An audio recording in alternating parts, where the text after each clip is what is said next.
ऊपर टैरिफ लगा दिया। हाँ, रेसिप्रोकल टैरिफ लगाया उसने, हाँ। 26% हम लोग क्यों लगाया, चाइना में भी तो और बेहतर लगाया उसने। हाँ, हमने 52 लगाया, उसने सब जो जितना लगाया ना उसका हाफ करके लगाया, रेसिप्रोकल उसने बोला ही है। तो ये अच्छा है गंदा है?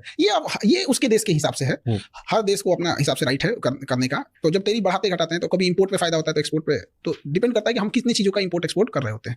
और इंडिया का है तो इंडिया में भी भाई हर देश के साथ अलग अलग टैरिफ है। इंडिया को तो चाइना पे और लगाना चाहिए, हम लोग का ट्रेड बैलेंस बहुत खराब है चाइना के से, डूब रहे हैं हम लोग यहाँ पे। तो वही तो कहते हैं कि दुश्मनी कर कहाँ रहे हैं हम लोग चाइना से, नहीं कर पा रहे हैं, मजबूरी है। क्योंकि अगर आज कौन सा घर है जहाँ चाइनीज सामान नहीं है, और बहुत बिजनेसेस है इंडिया में जो चाइना की वजह से चल रहे हैं और यहाँ पैसे कमा रहे हैं। बिल्कुल। तो चाइना से जो चीजें चाइना में मिलती है ना, एग्जैक्ट वही चीजें वियतनाम में भी मिलती है, एग्जैक्ट सेम प्राइस पे, सब कुछ सेम पे। हमको ये नहीं समझ में आता है कि इंडिया वियतनाम से प्रीफर करे। एटलीस्ट वियतनाम चाइना का दुश्मन है, उसी को मजबूत कर दे। नहीं यार, इतनी टेक्नोलॉजी नहीं है वियतनाम में इस लेवल की, जो कुछ भी मटेरियल बुलवाना हो तो ऐसा नहीं है कि हम लोग जैसे चाइना को अगर हम लोग रिप्लेसमेंट के तौर पे देखा जाए तो कुछ साउथ ईस्ट एशिया की कंट्रीज हैं, बट क्या है ना कि हमने ऑप्शन ही नहीं दिया किसी को। जब आप ऑप्शन नहीं देंगे तो अपडेट नहीं होगा, मार्केट नहीं होगी।